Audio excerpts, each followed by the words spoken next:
Welcome back, guys, to Phoenix Wright Dual Destinies, as our case is full of confusion currently, as we just closed a hole for the prosecution, or more to the point, we're led there by Blackmail's psychology. As we've now just said that this weapon that was used by the defending murdered person, this is very confusing for me, was actually covered in cloth, which makes no sense, because why would you cover cloth if you have a spear inside you, etc. around the statue that you're using to bludgeon the other guy who's trying to murder you? Much confusion is to be found, and the only way to clear this up is to continue the case, of course. It would seem the victim and his killer were the only ones there after all. I was kind of attached to that hole. Now what? Apollo, I just thought of something. If they didn't find anyone's fingerprints on the statue, who's to say someone other than the Alderman didn't hit the mayor with it? Thank you, Athena. Why didn't I think of that? Anybody could have not left prints on it. Then who, pray tell, struck the mayor with the statue? Please illuminate us with your wisdom, young lady. There's only one answer. The real killer! Prove the existence of this real killer, then. What evidence have you? Oh, I'll give you evidence, alright. Athena, are you sure about this? To borrow your words, Apollo, I'm fine. Take a look at this. Black feathers and tracks, allegedly from yokai, were found at the scene. I believe they're from the third party who struck the mayor with that statue. Is the defense actually suggesting some sort of monster killed that Alderman? That's exactly what I'm suggesting. Objection! I objected, of course, because no monsters exist. No, Athena, you just lost what little credibility we had left. Ah! Sorry, guess I got carried away. Mr. Justice, we've no time to deal with objections between members of the defense. Sorry, Your Honor. It's just, this kid's still, well, a kid. Ouch. You meanie, I'm reporting this to Mr. Wright. So, is this court to believe the feathers and tracks are from a yokai, as you put it? No, Your Honor. I believe they are a fabrication. The real killer wants us to believe some sort of monster murdered the Alderman. Interesting. And why do you suppose the killer would do that? Why indeed? Mr. Justice, you seem as new to this as your partner is. Ouch. And this I'm not reporting to Mr. Wright. You don't have to, he's in the stands. He heard everything. Hoi, Fulbright, explain to his boldness what these brats are missing. You know, the who and why behind those feathers and tracks. What? You mean you can explain all that? Ha ha ha! Our investigative prowess is without equal. I'm starting to think I chose the wrong profession. Very well. Let's hear about these so-called yokai feathers and tracks. So here comes yet another bit of testimony. Pretty much on those feathers and tracks, which I'm pretty sure should be a fairly easy prove compared to the last bit. His entire case centers on one man's attempts to crush opposition to the municipal merger. Mayor Tenma panicked when the amazing Ninetales helped him embolden the protesters, so he stoked the villagers' fears by fabricating a monster. The strange feathers and tracks he planted made it look like a yokai was the killer. Those feathers and tracks stoked the villagers' fears? Absolutely! He knew exactly how to play on their superstitious minds. Those feathers only gave weight to the idea that the Alderman was slain by a demon. The accursed demon Tenma, that is. Tenma who? Tenma, legendary demon locked away in the village's forbidden chamber. From a young age, the villagers are taught to fear the great black-feathered demon, and thus were they blinded to other more plausible explanations. Hold on for a second. Before we start letting our imaginations run wild, isn't there someone else that could be considered a suspect? Mr. Justice, please explain yourself. On the day of the incident, there was a special event held at QB Manor. And as part of this event, there was someone dressed in the likeness of Tenma. Obviously, this person is a much more likely suspect than any legendary demon. Objection! Dullard, you're playing right into the killer's mind games. What? Listen here. The feathers and tracks were merely red herrings. The villagers believe the murder to be the work of the real Tenma Taro. However, the police believe that the person in the Tenma Taro suit is the killer. Ah! The defendant sought to sow this confusion in order to deflect blame away from himself. However, he was knocked unconscious by the Alderman. Unless our mentally deficient mayor was caught red-handed at the scene of the crime. Objection! Do you honestly believe Mayor Tenma would do something so stupid? Objection! Oh, there we go, we got an objection. He's actually very posh. The evidence speaks for itself, Fulbright. Right. It was the mayor's last-ditch effort to stop the opposition before things got crazy. The amazing Ninetales was fueling both the yokai craze and the anti-merger movement. Plus, he's one of the better-known masked wrestlers and the hometown favorite. That's why the mayor panicked and set on the path of injustice. But do the people of Ninetales Vale really believe a yokai is behind the crime? Yokai sightings are an everyday event there, so I wouldn't be surprised if they did. I must say, a crime that preys upon innocent, impressionable minds. Just so. A particularly silver-tongued inmate once had the following words for me. The innocent of heart are the easiest prey. You don't say! Was this inmate a con artist? No. He was framed for the murder of his beloved. I actually felt sorry for the poor chap. Wait, so he wasn't the predator, but rather the prey? Yes, well... Now then, the defense may proceed with their cross-examination. Alright, I'm not sure I picked up a statement straight away to complain about there. So I guess it's pressing until we see one? The entire case centers on one man's attempt to crush opposition to the municipal merger. Detective Fulbright, is the anti-merger movement really that strong? Oh, absolutely! They parade around in yokai costume shouting, "Down with Mayor Tenma!" And just the other day they stormed Tenma City Hall claiming it was a den of vipers. But when the accused showed his face, the angry mob scattered like leaves upon an autumn wind. For you see, lowly yokai are no match for Tenma Taro, the dark lord of their kind. Wait, are the villagers scared of Mayor Tenma or Tenma Taro? I'm confused. I think it means Mayor Tenma. It's easy to get the wrong impression about the guy. Detective Fulbright, why do you suppose the defendant would commit such an act? Mayor Tenma panicked when the amazing Ninetales helped embolden the protesters. Hold it! The amazing Ninetales? No one knows his true identity, right? That's right. And he was a lone wolf, or in other words, he didn't belong to a wrestling federation. He appeared like a shooting star, defeating one Tenma Town wrestler after another. And before anyone knew it, he was a champion! Like the samurai of yore, surrounded thick with enemies, he cut them down one by one.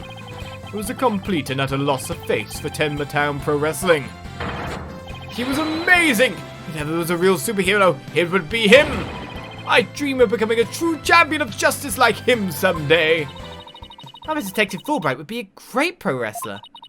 He could even team up with Prosecutor Blackmail. A police detective and a prisoner in chains.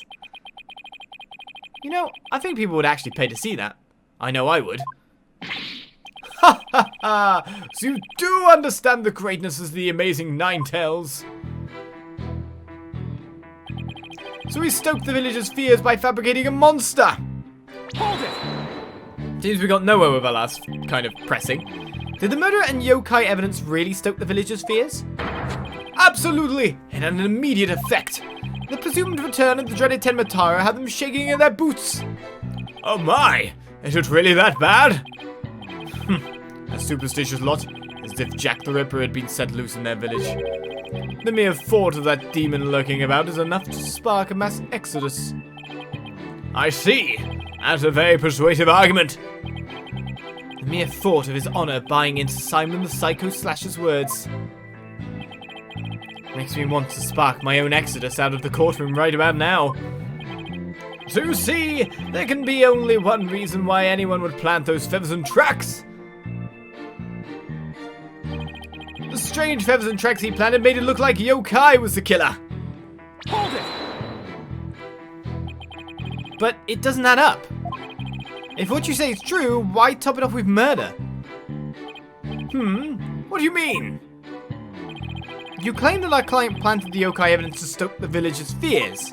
If so, then why not stop there? Why murder Alderman Kyubi? Excellent point. It is, isn't it? So, Your Honor agrees there was no reason for the murder, correct? Objection! Perhaps the killing was spur of the moment. You're saying it wasn't premeditated? From the outset, I had no intention of paying heed to any of your babble. However, the fact is, the mayor made a startling discovery. A startling discovery? Why don't I like the sound of that? Alderman Kyubi's secret identity. Apollo. I think Prosecutor Blackwell has figured out the Alderman's secret identity. But even if he has, why would it be a motive for the mayor to commit murder? This is not good. This patch of fur was discovered at the crime scene. It's from the mask worn by the amazing Ninetales. Therefore, we can conclude that this mask was at the crime scene. Oh my! But why would it have been there?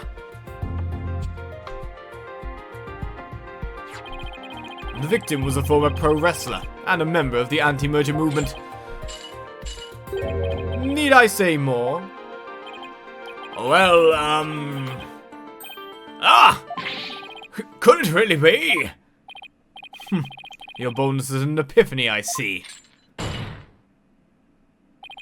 Our victim, Rex Kyubi, was the amazing Ninetales, and the mayor's discovery of such was his motive for murder. No!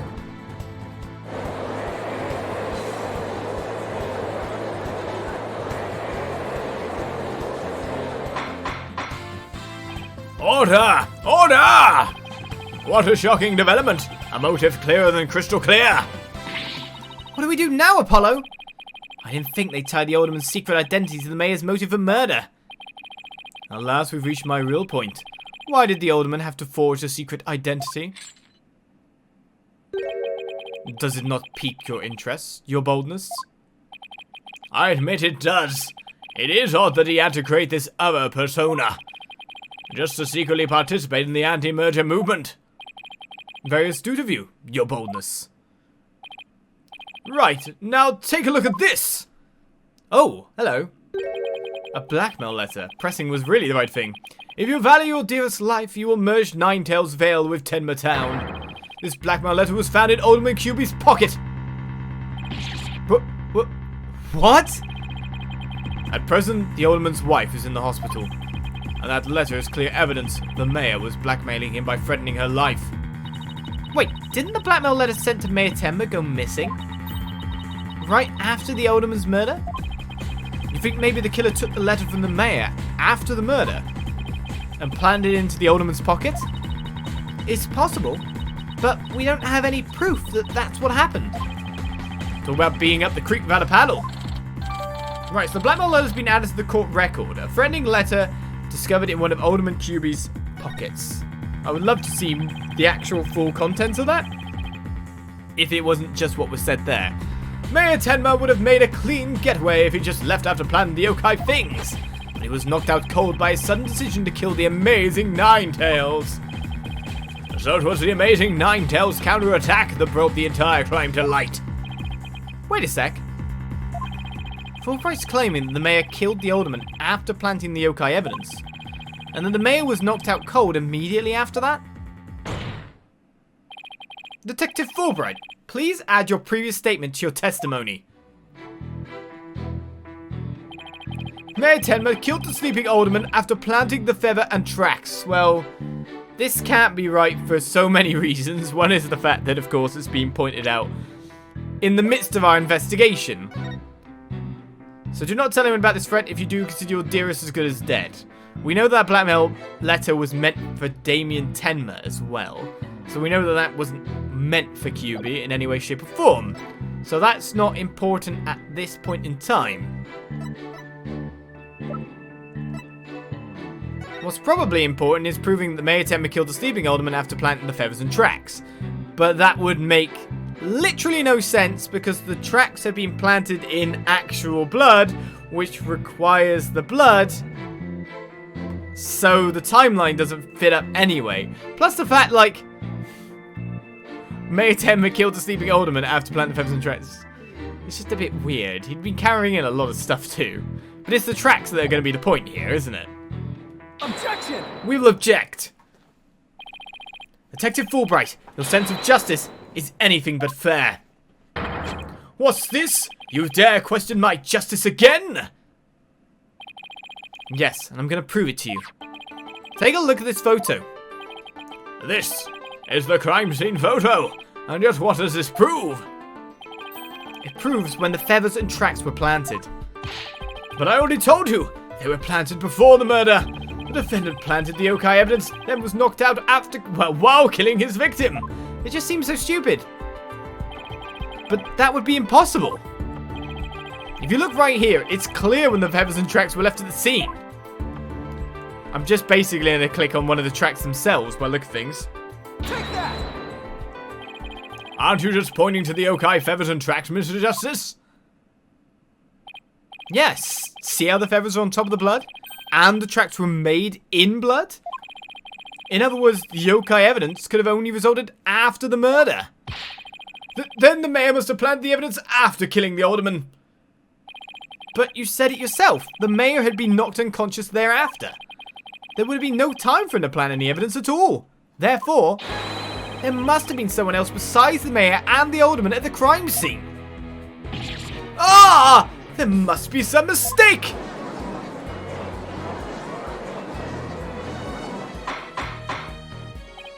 Order! Order! Where's your evidence? You can't possibly have any, can you? Ha ha ha ha ha! Nor do you. Evidence? Oh, I have evidence. In fact, I have an eyewitness's testimony for you. You do? But how? Was my vaunted sense of justice really just half-baked? He's taking this really hard. Mr. Justice, what is this testimony regarding a third party that you claim to have? I have it right here, Your Honor. It's the sworn testimony of Mr. Tenma's daughter.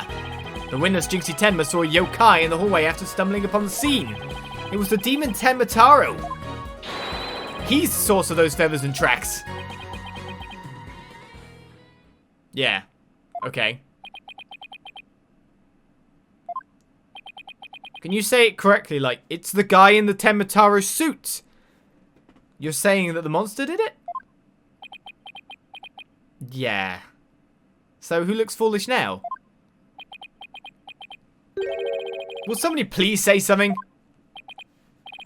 The defense will explain to the court exactly what he means. You dare to mock this court and justice itself? You're unfit to bear your name, boy. Oh, he does know my name.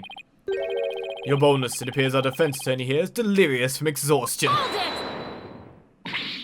Apollo, think of something quick before you're held in contempt of court. What do you think I'm trying to do? Before you decide whether I should step down, please, hear me out. Or hear me out, is how he said it. Very well, Mr. Justice. I'm all ears, but you'd better explain yourself well. What was this yokai you were talking about? It's all in the statement here. Jinxie Tenma asserts that she saw Tenma Taro.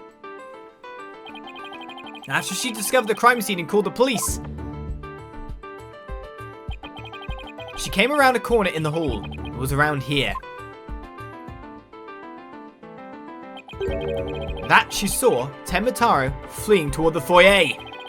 The defense asserts that whoever was impersonating this monster is the one who left those feathers and tracks behind, intentionally or otherwise.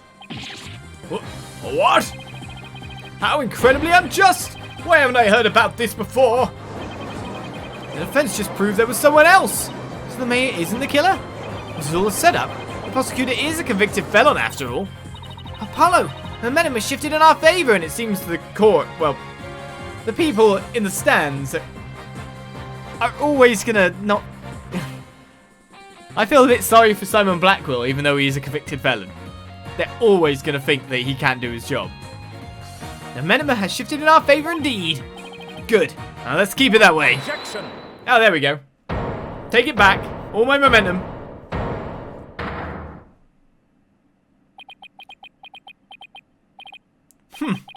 Little do you realise that though you are in the midst of a fray, your sword is broken. My sword? I didn't know I had one to break. Are you implying there's a problem with my claim? Consider this. If that yokai impersonator had indeed fled toward the foyer, that fool and that fob would have seen him. Fool and fob? Oh, you mean Filch and LaBelle. Ah, now that you mention it. Both Phineas Filch and Florent LaBelle were in the foyer at the time. But they haven't stated that they saw yokai, have they? Did you ever consider that yokai was but a figment of a scared little girl's imagination? Ah, why didn't those two see the Tenma impersonator pass by?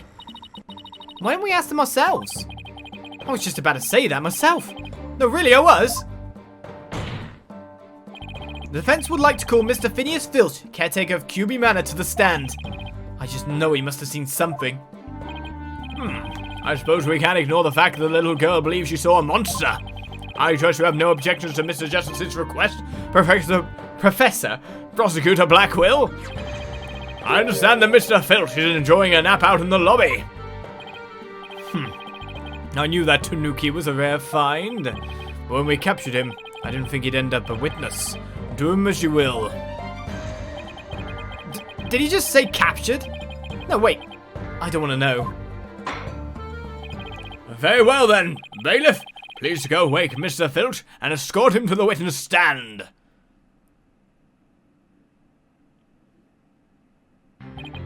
Will the witness state his name and occupation, please? My name's Filch, Phineas Filch, caretaker of QB Manor. Oh, and this is for you, your lordship. Just a little something I thought you might like. Oh my, what a fabulous pair of shoes. And your honour will do just fine, Mr. Filch. How did you steal Fulbright's shoes again? Ah, it's those shoes again. Don't they belong to Detective Fulbright? Don't tell me Filch stole them again. They're all yours, your ownership, sir. What? But they seem awfully expensive. Yep, too expensive for me, but I reckon they'd be perfect for someone like your ownership. It's a kind gesture, but legal ethics dictate I can't accept such gifts. Aw, ethics, methics. Just take them if you want them. Polish them up real nice for you, too. I'm sorry about the shoes, Mr. Filch, but I will accept your testimony. The court would like to hear whether you saw Tenma in the foyer after the murder. Right, Phineas Filch. Mr. Shifty himself. At time of murder, I was on guard duty in the foyer, just like Mr. Cuby's asked. I was making sure no one, fair, foul, fishy or otherwise, could get to our guest. I was still in my office keeping a good watch when the murder happened after 3 PM. I didn't see nothing out of the ordinary. No siree. That yokai you keep jabbering on about was but a phantom of a little girl's dreams. So you're telling this court you never saw anyone dressed up like Tenma? Yep, was gone the old time. That's the truth, the only truth, and nothing but the truth. And Tenma, bah, you don't really believe in all that yokai mumbo jumbo, do ya? I certainly don't. Huh? My bracelet. It's... Something the matter, Apollo? My bracelet keeps squeezing my arm. Really? So you think Mr. Filch has been lying to us? I wouldn't rule it out. Now, if I could just zero in on a tell. Some sort of nervous habit. What the hell? Ah! What in the... What's a hawk doing in here? He has a hawk? With a cool neck scarf? Allow me to introduce my trusty cohort, Taka. He seems to have taken quite a liking to the courthouse. Made his new home, in fact. He doesn't live with you. You know, in jail? Who's ever heard of a courthouse bird? Taka simply loathes trickery and fraud. And that queer pal of yours seems to have offended my dear bosom buzzard. This isn't some sort of trick or... Nah! I won't be able to spot squad like this. Wait, this is a way to shut down Apollo's mechanics? That's not fair.